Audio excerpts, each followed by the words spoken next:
architecture practice with an office just down the road and another little office in London. And I'm here today to talk to you about timber, glorious timber. So, obviously the spaces that we occupy have a profound effect on us. And now that we spend 90% of our time inside, how we deal with those spaces, how we treat them, is hugely important. And we firmly believe that timber buildings and forests not only have a great impact on our health and well-being, but on the planet as well. So, and we know the situation we're in. I won't go on about it too much, but man-made carbon, together with a warming planet, is causing a huge crisis in the natural world and leading to degradation, lack of diversity of species and habitat loss. And we also know that buildings account for a massive amount of emissions. So 28% of carbon globally is emitted through buildings operations. And we know that 11% is through the embodied material of buildings. And that's the sort of embodied energy is where the kind of thoughts are now, people are now orientating towards. So we can obviously absorb carbon, and we can use buildings as carbon sinks, and we can do that through a lot of different natural materials. But timber is the sort of most widely available sustainable material, and 1,000 kilograms, so a ton of carbon, can be locked up into a cubic meter of timber. And so we need to, as much as we can, use timber to store carbon and then build from it. Looking at timber and the kind of emissions that go into different types of timber is quite interesting. But kind of averagely, on the whole, sort of half of the timber emissions is caused by transportation of the product from source to processing to delivering it to you on site. And so what I think we need to start concentrating on is where does the timber come from, first of all? And I can't find out the origin of some of the timbers that we build with. But sort of concentrating on trying to source this stuff, trying to grow this stuff locally. And I think that's why it's fascinating to be here at FarmED, because I believe that kind of farming should be tied into how we grow the products we use for building with. So this is the National Wood Strategy, which is a really good document actually, and it published last year. Loads of sort of really great organisations involved in it, from the Tree Council to the Woodland Trust, for example. And it sort of tells us a few quite interesting things. The first thing it tells us is that we have one of the lowest, if not the lowest, forest cover in Europe. So 14.5% of our landmass has trees on it. And the Woodland Strategy basically calls for 16.5% tree coverage by 2050. And lots of people think that's far too low, including the Woodland Trust, actually, who say it should be 17.5%. So, that to me was quite alarming, considering that places like Finland have got in excess of 75%. And the other thing that it identified, quite rightly, is that the increase in timber is going to double in the next 25 years. As we decarbonize, as we go into this mass timber revolution, we're going to have to think more carefully about where our timber comes from and how we're processing and sourcing it.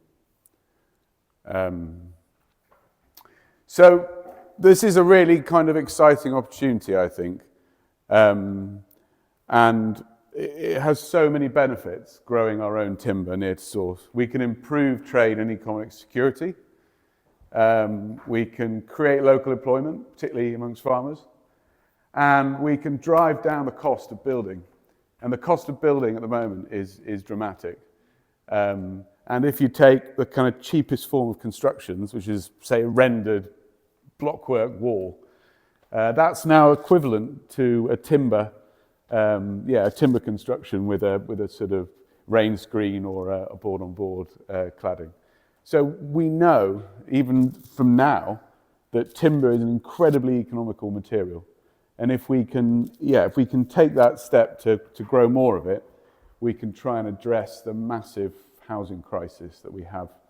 Maybe one of the biggest crises we have in this country at the moment, I'd argue. And on top of that, we can obviously improve biodiversity and environment and the natural world. And we can lock in loads of carbon. So it's just, to me, it's an absolute win-win-win. But for me, sort of timber, most importantly, is a beautiful living material. It's wonderful to fabricate with and work with, and it's really healthy to live with. So this is the hammer beam roof at Westminster Hall, and it's over 600 years old, and it has obviously locked away carbon for that time. And the timber in this building has got better over time. It's stronger as the years go on. So there's a durability and a longevity with timber, which is fantastic. Most sites in London now, in central London, are on their fourth or fifth time of repiling.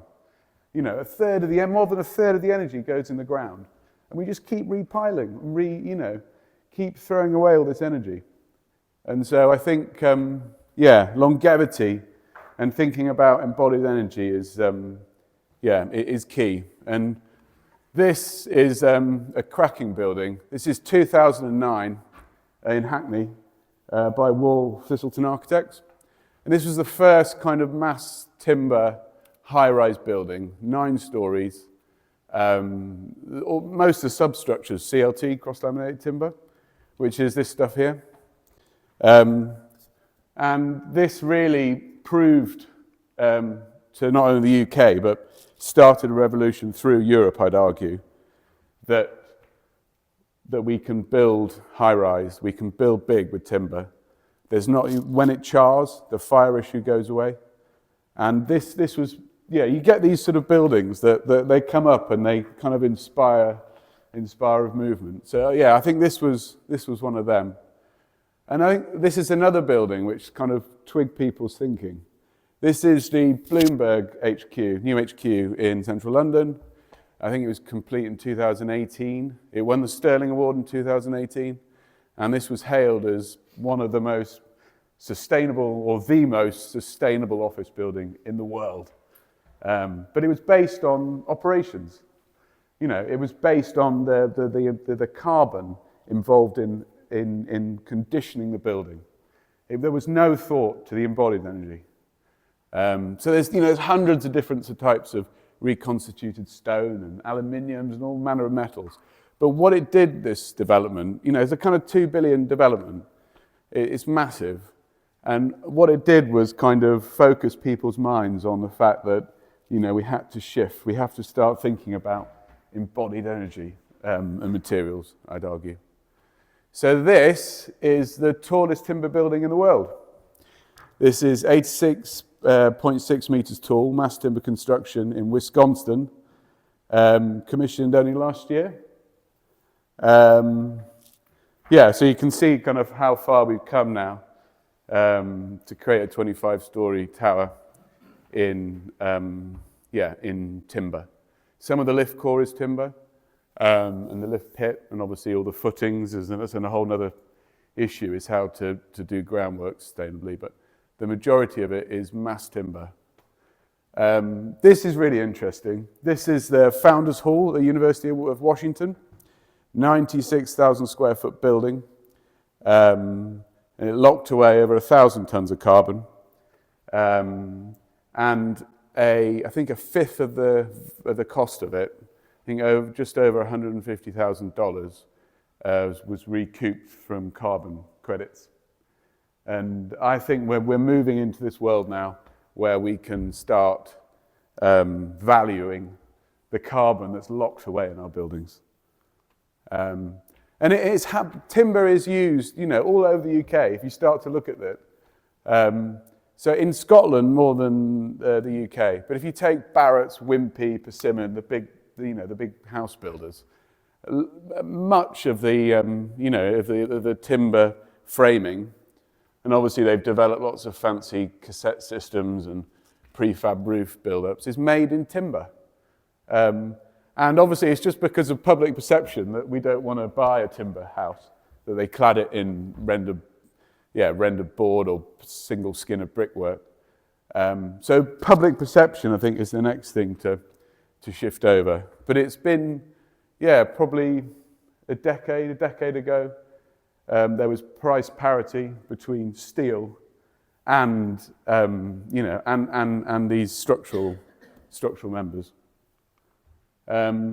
So let's look at kind of what goes into buildings. So if we have the kind of structural members of buildings, I think what's important to say is that, I think, a lot of people think that the 19th century was a material of steel, the 20th century was a material of concrete, and the 21st century is about engineered timber. And I think that,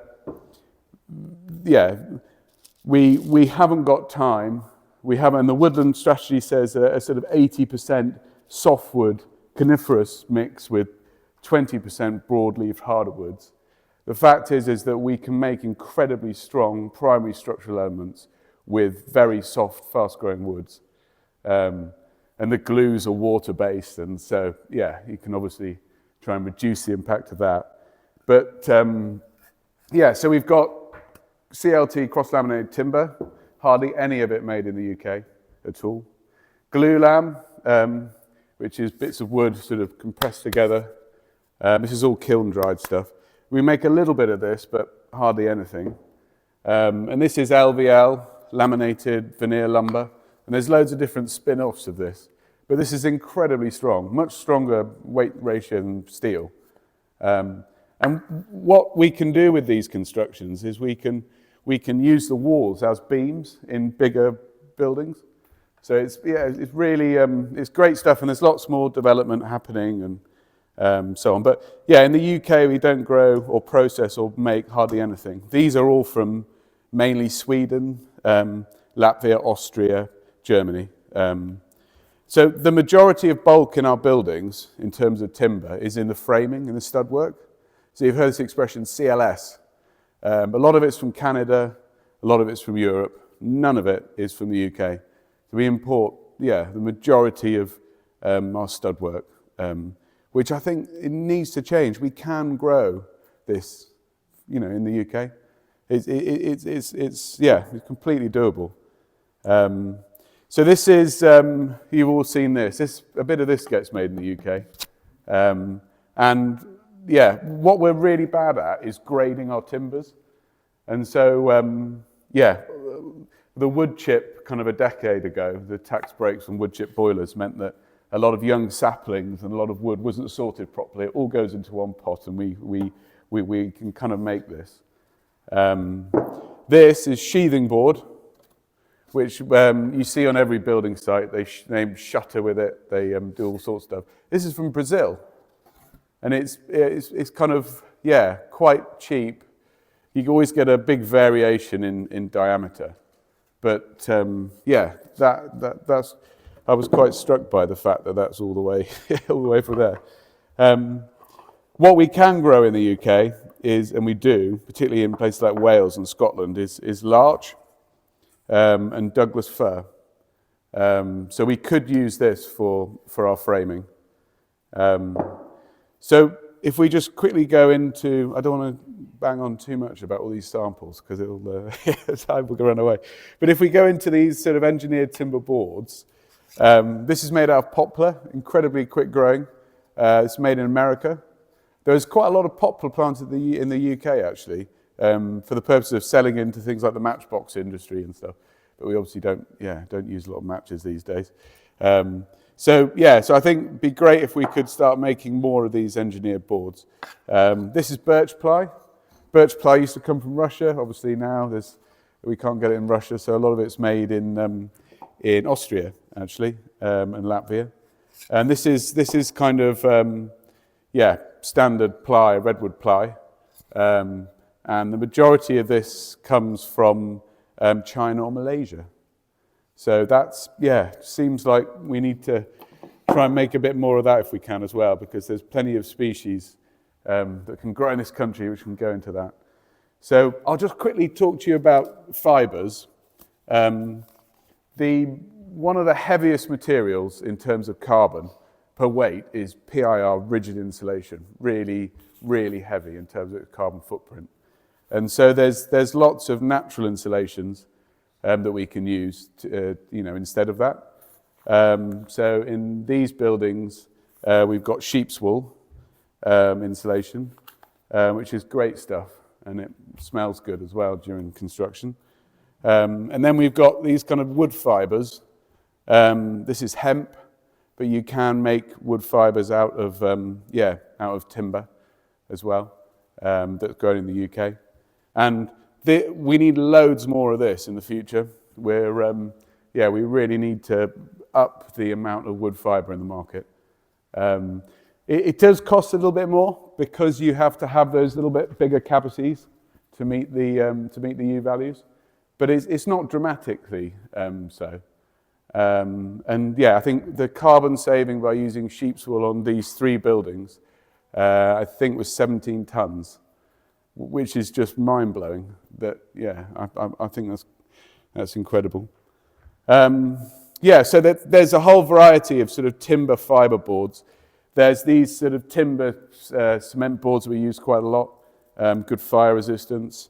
Again, don't make any of these in this country.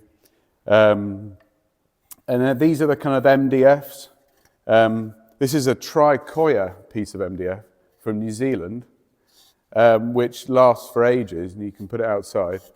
And they say that this is carbon zero. So the energy that all the wood has absorbed over time is offset by the processing, manufacturing, and distribution back to the UK. This is some hemp. I think hemp's a big world, and there's hopefully some new buildings appearing here made out of hemp. But we can kind of talk about that at a different time. But even with hemp, we still need to use timber because you can't load this stuff up, hempcrete up. And then going on to the kind of, the claddings, if we take, for example, the external cladding here, this is Siberian larch. Obviously, there's a lot of larch that's grown in Wales as well, but it kind of moves slightly more. The grains are slightly further apart. So the kind of, the most affordable kind of cladding in this country really is Douglas fir and larch. The colour, they have some are really red and some are a bit paler. Apparently that's due to the fact if some are grown close to the coast, sometimes they're a bit paler.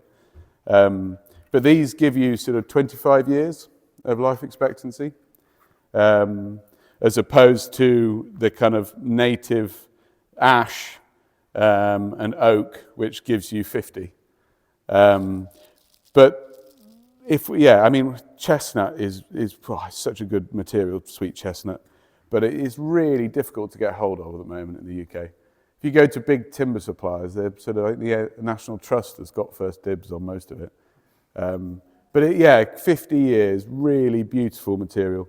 And I think looking at the woodland strategy, I get a bit concerned about these lovely old hardwoods, And I think, growing some more of this would be great. Ash, again, is a great product, but difficult to get stuff that hasn't been sort of hampered by ash dieback and so on. And these obviously are larches. But what we can do, what we've got the ability to do now is to take kind of faster growing softwoods and treat them in different ways. So we've got pressure treatments, and we've got things like biochar. So you can take sort of tulip wood, which is really fast growing, and you can pressure treat it. So you collapse the cells of the wood. 2 or 3 times you can sort of heat it up in a kiln, and that means that you get an additional longevity to the wood. You can also burn wood, char it. That gives you an increased life expectancy, sometimes up to double. So the cladding is as a designer, I'd always say, let's do oak, let's do, that's the nicest, stablest material. But the reality in terms of cost, increasingly, is that it just doesn't become viable. So the larches, the quick-growing larches from the south of England, sort of Wales, they fur up a lot when they're cut. But you take the Siberian larch here, and so it's a lot more stable. And then these are some timbers from all across the world. Fracke is a timber that we've used a few times. This gives you 50 years, but it's grown in Africa. But it gives you really good longevity and durability. And this is obviously Western red cedar, which can come from different parts of the world, including the UK. But generally speaking, the colder the origin of the timber, the slower growing it is, and the more stable it is to work with. So I'll take you through some projects that we've been working on. This is Temple Guyting School, primary school, which is a timber building, and it's got 2 classrooms, a staff room, offices, reception room, and toilets, and it's clad in fracke, which is this fast-growing softwood that's gone through these treatments to give you 50 years. And it's I'll just a little video of it here going in, but it's incredibly quick to build with. Timber is great for prefabrication and really quick to install. So the outer walls and the internal walls are framed timber with some OSB to stiffen everything up. And then these big prefabricated glulam beams were lifted in. It took a day and a half to lift all the beams in. Because of these framed walls in the middle, it means that you don't have to have sort of big piled or big, pier footings for columns to support the timbers. And everything's kind of been set out on standard bays to reduce the waste and increase the efficiency. So the big thing about this building that we're up against was time. So we had 8 months to build it, and cost. Schools can't borrow money. Those were the kind of the key constraints, really. And so these are standard off-the-shelf, timbers connected with little L brackets to these glulam beams, and then standard wall constructions. So it was a big kind of, well-detailed shed. And what was great about this building is that it was delivered for 3,280 quid, I think it was, a square metre, which was, excluding VAT and fees, which was below the national school delivery benchmark. And this has got solar, 50 square metres of solar, provides for 10.5 months of the year, heats the buildings, and provides all the ventilation. 4 air changes an hour per person, per pupil. And it was delivered within the benchmarking. So sustainable buildings, environmentally sensitive buildings can be affordable. The classrooms, they've got wood timber panels in between the rafters, lots of ply internal finishes, and unlike the Victorian buildings, which had higher windows to stop the views out, we try and let as much light into the space. I think it's really important to, inside of a building should be like a sort of summer's day, and to animate the sun moving through the day within the space is really good for our health, pupils and teachers alike. So these ventilation flows from the front facade and the air goes up through, and it's assisted by this mechanical ventilation heat recovery, so that none of the heat is lost from the surfaces. So this is the kind of timber build-up. We've got a shiplap detail on the frappe, and then we've got these sort of treated battens which are angled to stop the pooling of water. We've got the vapor control, and then we've got 225 mil of rock wool, actually. The cost prohibitive from going that extra step to natural insulation. But obviously rock wool is less than half the carbon of PIR insulation. But the walls breathe, you know. And this is what's great about timber, is that it can control humidity. It's a breathable build-up. And that's what we need to try and do with our buildings. And these are the kids. That's my son putting something in a locker. This building I thought I'd show, because it kind of highlights what we need to do with our existing building stock. 80% of the buildings that are here with us today are existing. And so we need to find ways of upgrading them to reduce emissions and increase efficiency. So this was a 1950s, 60s building with a 40 mil cavity, blockwork, brickwork build-up. Leaked heat. And so we wrapped it all up in a charred timber build-up. This is just sort of CLS, but burnt with a torch on site. The contractor just torched it, and it's lasted really well. We put a double height. There's the existing wall of the existing house. So we put a big double height porch on the front to punch some light in the lower dark spaces. And on the southern elevation, we had this extension, again, clad with timber building, clad with burnt larch. So this is the sort of 1950s, 60s original wall build-up. This is, I'm afraid to say, it was PIR insulation, I come clean. And then this is your closed, what we call a board-on-board build-up for the cladding. There's this southern elevation. Another view from the side. So, FarmED, where we are today. Again, it's a sort of hybrid building, but these are kind of bolted agricultural steel frames, which can obviously be disassembled if need be. So this is a carbon zero building, which is over the 60 years of its operation, it becomes carbon zero because of the energy that's used energy that's harnessed through the solar and so on to operate it. So we've got as we said before, we've got a Siberian larch cladding, and then we've got a sort of CLS framing on the roofs and the walls filled with sheep's wool. And we've got larch cladding, internally and externally. And this is a rain screen cladding. There's the man pointing up at the timber build-up, where we've obviously all these cavities here are full of sheep's wool. And this is the larch cladding going on. And this is this building under construction. There's the tapered Cotswold stone chimney.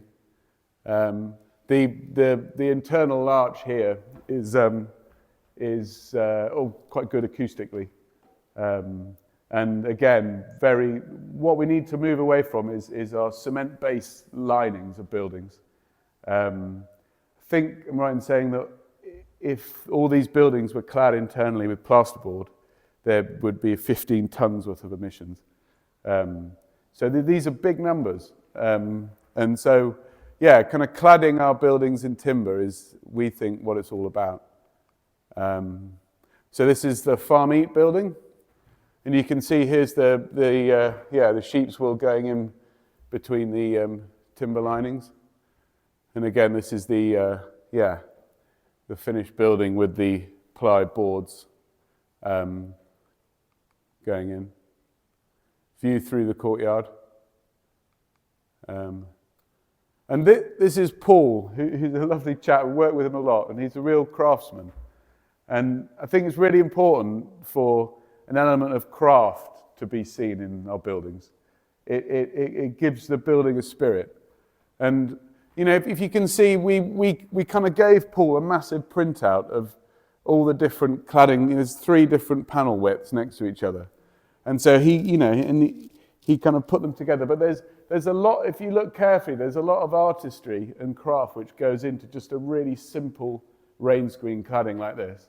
You can see that the slightly darker timbers he's chosen to mix up. You know, like a mason, like a brickie. You know, they choose a slightly dark. So there's this play with materials and craft, which I think is wood kind of gives you these really nice options. And this is the build-up.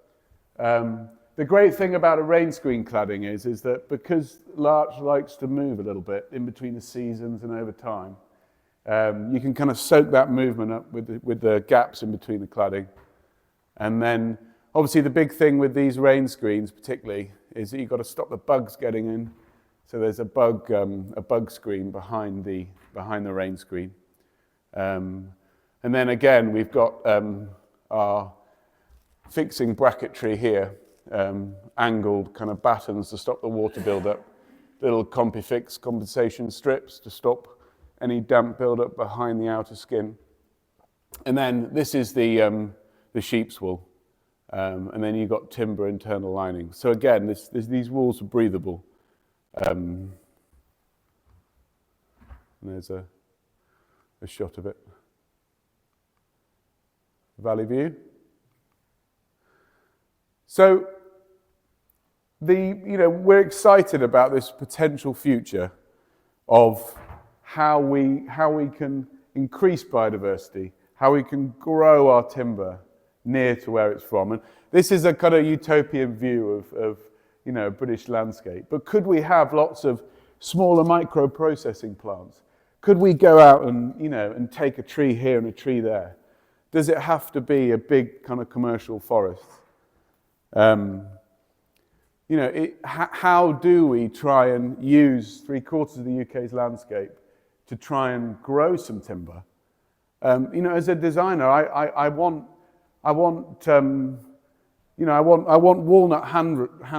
handles. I want cherry, bits and bobs creeping in. It'd be great to have sweet chestnut cladding buildings. It would be, but I know that's not, completely sustainable and economical into the future.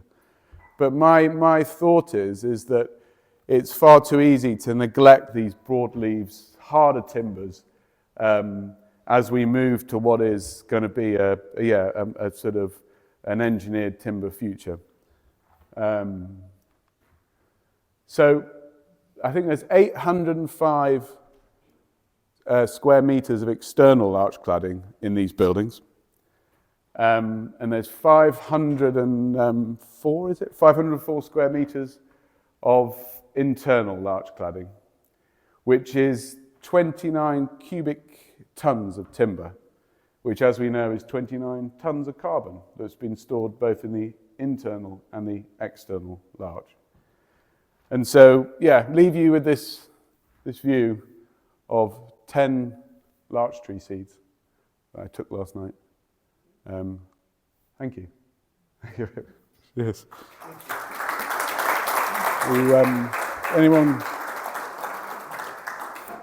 If anyone's got any questions, then yes. When you say chestnut, that's from Spanish chestnut. I think there's different types of chestnut. I'm not sure. I was talking about. No, do you know? In all honesty, I don't actually know. I think this is. I've just got native sweet chestnut. I think it grows. Yeah, it's a sort of 50 to 70 years growth to maturity, as opposed to 20 to 30. There are some areas in England Yeah. sweet chestnut was planted by the Romans because you could use it to heat kilns. Wow. Yeah. It's such a nice timber. It's kind of got all sorts going on. But yeah, I mean, a lot of the oak we get in this country, the white oak, is from France, and a lot of it was, kind of inspired by the Napoleonic times when trees were planted, kind of in rows, very close together. Yeah. Is there any reason why you haven't used hemp in this one? Is there a cost reason or? Well, so hemp fibre insulation we could have used, and I think it's got a similar performance to sheep's wool. I don't see much of it going on. Well, it's a very good point, and it's hemp is mad. I think I'm right in saying that it takes 2 to 3 acres of hemp to make a 5-bedroom family house, and apparently it absorbs the same amount of carbon as a pine plantation on the same acreage over 20 years. And so I think the hemp movement is starting, and but as I say, it doesn't like to be loaded up. So You need panels. But why couldn't you use that on? I think we probably could have done, and the cavities would have been similar kind of depth. You don't need to ventilate them; you can just stuff them full of the stuff. And then you could render it with lime glass. Yes. Another interesting. Absolutely. Yeah, absolutely. So this is a hemp block, and the lime on the outside, sort of draws the moisture out of the wall. So it works quite well together. I don't quite know what the sustainability issue is with the lime. Better than concrete. Yeah, exactly. But no, it's and there's it could be some exciting hemp buildings springing up here. Then you could use clay renders. On the inside, yes. Yeah, I mean, cob and mud and clay we've been using it for thousands of years, haven't we? It's a great material. Yeah, absolutely. But, sorry. Yeah, yes, Rosie. As the climate warms, will these buildings remain as resilient? For example, I'm thinking of tropical insects, termites, and also fires, which I think they might eliminate. And I think you were saying when it chars, the fire issue goes away, and I wondered if you could unpack that a bit. So that's a Yeah. question. Yeah, I mean, I think in terms of conditioning the indoor climate, the kind of bigger if we exceed building regulations, we stand more of a chance of protecting against huge fluctuations, which we expect. So I think the building regulations have come a long way in recent times, in the last 5 years particularly. So I think sort of, if you exceed them by 10, 20%, that's a good basis for sort of resilience against the climate change. With regard to the fire issue, fire is so complicated, and obviously post Grenfell, the whole thing's been unpacked a bit. But what I understand is that when the timber chars, it can become, incredibly resilient. Obviously the higher than 18 stories now is incredibly controversial in this country. But particularly in Norway and lots of parts of Scandinavia, they're building 20 stories plus now. So I think it's good news from the engineered timber front. But in terms of so there's surface spread of flames, and then there's sort of fire protection against a structural member failing completely. And I think I'm right in saying that you need an hour for primary structural elements, protection for an hour, which allows people to, get out of the building and so on. Surface spread of flames, there's some heat treatments now and some other natural treatments which allow that to mitigate that effect of surface spread of flames. So, I feel that there's yeah, it's in a good place in terms of fire resistancy in timber. Yeah. Alex. Oh, sorry. You might have covered this at the start, I apologise if you've already said this, but you mentioned that these buildings, they hold something like 17 tonnes of carbon, is that right? No, I was saying the carbon saving Yeah. for, if all the buildings had PIR rigid insulation in them, you would, by using natural insulation, you save 17 tonnes. And I believe that 15 tonnes of carbon was saved by not using plasterboard on the internal linings.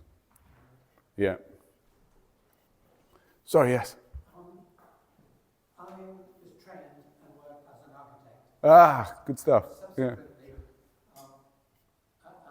as a sort of development manager, commissioning buildings. So I've got a fairly broad view of the industry. To what degree is the construction industry taking note of the sorts of things we've heard in your very interesting talk? Are there changes being resisted? And why don't we hear more about them? No, that's a really good question. So I spent 5 years on the Battersea Power Station development finished in 2012. And back then, there was a study done to see if timber could be used for the primary and secondary structural elements. And it could. And there was cost parity. And then Savills and Knight Frank did a report, and that report flagged market hesitancy. And at that time, Lloyds had already dealt with the mortgaging issues. So I think public perception is huge in that sphere. And I think from a developer point of view, in terms of streamlined construction and so on, fast-track construction, timber's excellent. You know, if you can drill through to get some last-minute ductwork through that you haven't coordinated properly. You can't do that very easily with steel and concrete, particularly. You know, if you take a reinforced concrete wall, for example, as soon as you make a hole in it, all the rebar's destroyed. And so I think from a developer point of view, I think they're there. I just think public perception in the marketplace is probably the biggest factor, I'd say. Well, we know the cost is positive. Is that different to when you were practicing as a development manager? Or? Most of what you've been talking about, I find particularly interesting, but because I knew nothing about it. Which Yeah. is, I would say, why I asked the question about what is the construction industry's attitude. Is it generally recognised that this is something worth pursuing, or is there a lot of resistance? Or ignorance? I think it is being pursued. I think there's a timber revolution happening. And as I said before in the slides, you know, you take the big house builders, a third of their buildings are timber construction, albeit with a masonry outer skin. So I think we're there. And I think it's, you know, as we know from the Woodland Strategy report that I mentioned, we've got a doubling in demand over the next 25 years. The issue now is how we produce it sustainably. And I'm really, really keen to see farmers embrace the growing of timber. Yeah, sorry, yeah. What is the public perception of timber buildings then? What is it that has to change? Do they think it's cheap? Do they think it's... Yeah, good question. Why is the public perception changing? Well, I think if you kind of put your life savings and borrowed, you know, loads of money to buy your house, there's this perception that a stone building, a masonry building, is a safer bet, you know. It's like banks always used to be big, solid buildings, and you know. And so I think that is changing. I think it's changing, and I think that there's a bit of work to do on the public perception front to try and tell people that these are healthy buildings to be in, you know. I think that's a big kind of say. But yeah, I think there's a perception that they might not be as durable, I think, yeah. Whose responsibility do you think it is to change public perception? I mean, it's like Yeah. builders are coming back with the answer that the public isn't interested. Yeah.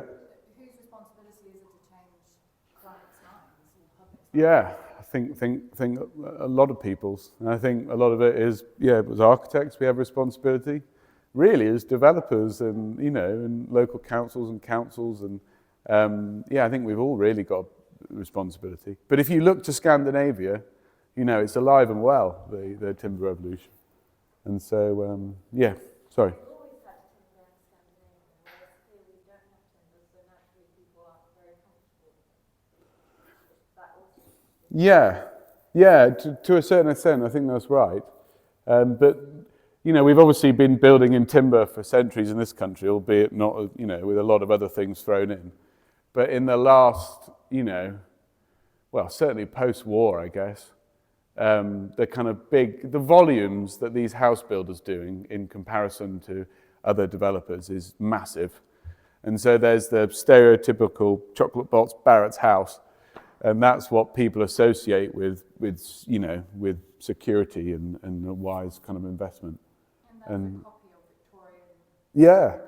So Yeah. people assume that because they've stayed around so long in terms of stock. Is that part of the perception as well? I think so, yeah. But I mean, yeah. I think it's, those big house builders have got a responsibility to try and reorientate. They're probably responding to what people want to buy, because especially around here, we can drive around here and you see all these new developments. They are all sort of carbon copies of each other. Yes. You could drive past 4 or 5 and Yeah. you could be anywhere, like in the vicinity. Yeah. And they are just sort of copies of that Victorian terrace model. And maybe it's, that's what everybody wants. Everybody wants a Victorian terrace. Yeah. That can be part of the public. That's what they're told. Yeah. And there's so much work to be done, to reuse existing buildings. And I think it's, hard to imagine how you're going to change that sort of mindset on Victorian terraces or Edwardian terrace or Georgian terraces, How can you reinvent the vernacular? Yeah, I mean, I personally think that we should use legislation and make it mandatory. I mean, there's a crisis going on, and we know that it has what we build with and how we build is massive. It's Sorry, Rosie. Yeah. Well, just picking up on that, sorry, just to me as you think, and then you did just use the word vernacular. I'm thinking how, that in all planning authorities, in all local plans, it always says the local vernacular. Yeah. Particularly within a national landscape. And actually, how can you show culturally and aesthetically the connection to perhaps Tudor wooden houses? Because actually, if you think of the older houses being made of wood, I mean, maybe there's a bit of work to be done there, just sort of in terms of setting up people's expectations. Because Aesthetically. When you speak with they talk about the local vernacular, and yes, they're made of Cotswold stone, but actually some of these new houses that are sort of copying Yeah. older houses don't feel like it at all. Whereas something that's modern can have a sense of connection to the past and to the future. If you sort of get the Yes. right, I don't know what that is quite. Completely. Yeah, completely. I think, the proportion of a beautiful window or the way you orientate through a house. There's lots of relationships that you can, that you can make to the past and to past vernaculars, which could be used as, to encourage people to, encourage perception, as you said. You were absolutely right. That's the demand, isn't it? That's what people want. And I think I've seen a survey somewhere a pretty long time ago where people sort of said if you could pick between sort of like a Victorian or a terrace, like a beautiful brick terrace house, or a more modern construction, which would you pick? And overwhelmingly the odds were in Victorian terrace. Yeah. But looking at some of like the 1950s and 1960s architecture, I live in East London where there was a lot of bombing, and the houses that went up at that time, they don't look great. And in 1 or 2 places, people have done different types of interventions with like really great. It looks good, yeah. Like yours was a great example. That was fabulous. Like really cool example of how what you can do with timber cladding. And I guess showing people like more and more of those examples might come along and show that you can use existing stock to change. Yeah, I mean, I think. And performance of buildings, they're so helpful to Oh, me. they're so Yeah. I think it's just, if you look at most sites within, say, Zone 5 of London, when you talk to a developer, they just want to chop it up into units because the price just doesn't work for anything else. And so it's this kind of idea of flats, the Victorian, the Georgians, the Edwardians, they created beautiful spacious homes, even the cottages were great. So the land is tightening, and so if developers are leading the conversation, because they're the ones who are ultimately deciding what they think markets want or how much things are going to cost. Perhaps the onus is on developers to make different decisions about how and what we put out, because they are the ones who are, like in my opinion, often wrongly leading the narrative on what our cities and towns are about. yeah. And it's price driven, it's not aesthetic driven. It's really difficult to develop now in central London where talking, I mean, zone, say, 2 to 3, couple of thousand, £2,500 a square foot. Knightsbridge, zone 1 is £5,500 a square foot. And so, it's very difficult to make it work. And I think that's why sort of legislation is, and making it mandatory to hit certain carbon targets and so on, is really the only way of turning it. Ian, sorry. Thank you for designing these amazing buildings, all your work, and it's been wonderful for all of us to come every day or whenever we come to this place. Oh, that's very kind. My question relates to energy. You talked about the energy in the buildings and you wanted, locking up the carbon, but one of the things on the land, you said earlier on, I think 3/4 of the land is used for farming, and in the farm landscape, it's very competitive for that land, so some land is producing energy crops. Yeah. Which we then go and burn somewhere or do whatever we do with them. And I completely get locking up something in a building like this. It would be amazing if we could do that. What about energy generation? Because when we built these buildings, if you recall, we couldn't afford to put TV on the roof until COVID came. Yeah. Then we realised that we could get solar panels very cheaply during COVID, and we put them on the third building. Yeah. And we could afford it at that point. But we were limited by the amount of PV we could put on roofs. Personally, I think it was beautiful. I get a lot of pleasure seeing a south-facing roof generating power from this place. But we were limited by the authorities to the amount we could put on. Yeah. Yeah. Is that going to change? Because it just seems ridiculous to me that a working building like this Yeah. Yeah. is limited. Because the boundaries, the hoops we have to Yeah. you couldn't do it. Yeah. That's an awful lot of red tape. Is that changing? No, I don't think it is. My job is getting, from a planning point of view, is getting harder and harder and harder and harder. And just getting the smallest things over the line. I mean, we've had it over the last few months with these new hemp buildings, whereby they were, the 2 months of delay maybe because of their issues about biodiversity. When we're in FarmED, the biodiversity hothouse, I mean, it's incredible. I don't think it is changing. And I think that, the solar panels, because they're worried about glare on a valley elevation, I mean, that is the priorities of the mechanics of the local authority need unpicking, I think. Yeah. I'm sorry, there's somebody there with a hand up before me. Oh, thank you. I wanted to ask you about biodiversity and whether it's a simple equation that you get farmers to plant more trees and that helps biodiversity, or if it's more complicated, you have to be wary. Yeah, I mean, the first thing to say is I don't know anything about agroforestry. But I just got these kind of, there's obviously this utopia where you have, beautiful hedgerows and you have, a kind of, scattered hardwood trees, and then you can, make the whole thing work together. But there are kind of big manufactured forests which don't seem to have a lot of biodiversity in them. And I think that, we know that this revolution is here and it's coming, and demand is going to increase massively.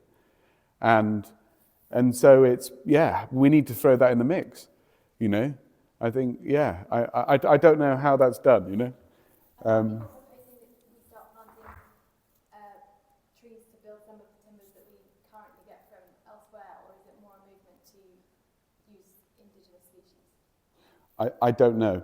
The Woodland Trust document, that timber growth strategy, I think it just says 80% coniferous, so softwood, and 20% sort of broadleaf, harder woods. But I don't know where the joined up thinking is between how we build, how we construct, and what we plant now. But I think it's interesting. So there's this forest up in Northumberland called Kilda Forest, which I think is the UK's biggest kind of forest. And at the moment, we're burning half of the wood from that forest. And there's, that we're not sorting it properly. So you have C16 and C24 framing timbers. And a lot of engineers get lazy and they put C24. It's difficult to grow C24 here because you get so much wastage. C16 we can do. And so, I think it's about trying to be more rigorous with how we're grading and how we're looking at a forest. And but I'm no expert at all. I just know that there's got to be a massive opportunity to address future needs and increase biodiversity. Yeah, Ian might have some tips up his sleeve on how to do that. Biodiversity, I mean, we've never, we all know, well, I think it's fair to say that agriculture has been monoculture crisis. We have too much of the same thing in the same place. And the key to biodiversity gain and the key to carbon sequestration is mixtures of things and not monoculture all the time. So, we're in transition, aren't we? But as you said, what you need is now, and it's going to take decades to get you in that. So Yeah. soon we start realising that and planting in that way, that's every single. No, absolutely. But so I was down in Puntrilas Timber. You might remember them, Ian. They supplied a lot of the buildings here, and they get some Welsh larch in, but they were saying that we should be replanting 1:7 ratio when we cut down a tree, and they were kind of complaining that the Welsh Forestry Commission they barely plant 1:2. And that they leave it 5-6 years in between replanting, and the whole thing is just not managed, well at all.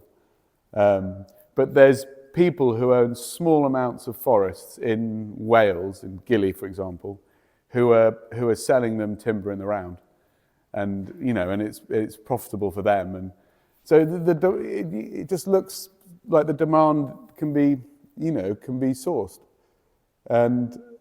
I know that you can't grow crops on all farmland, but there must be margins and areas whereby, the farmer could receive some kind of commission for a long-term hedge on, sweet chestnut or ash or oak or something. But I did actually give a similar presentation at the Zero Carbon Agricultural Conference, but the farmers just didn't go down very well. But sorry. You've clearly got an enlightened client here. You've seen an increase at the brief stage of clients coming to you saying they want sustainability and particularly they want the use of timber. Or do you have to be the evangelist and convince them? Yeah, it's a very good question. So in London, it's difficult.